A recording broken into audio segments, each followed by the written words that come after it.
How to use a Shop-Vac as a leaf blower. Many Shop-Vac-brand vacuums can easily be converted into blowers. The powerful vacuum motor, which easily sucks up twigs and wet objects, can just as effectively blow them away with a simple adjustment of the hose.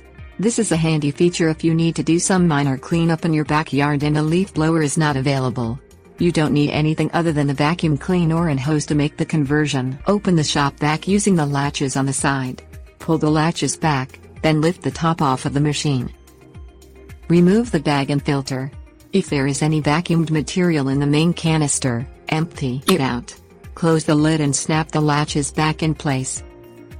Remove the suction hose from the front suction port. Confirm that the hose is clear of all debris. Locate the exhaust port, typically at the top rear of the motor unit. Fit the hose into the exhaust port just as you would fit it into the suction port.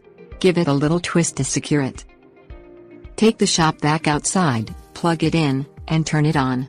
You are ready to blow.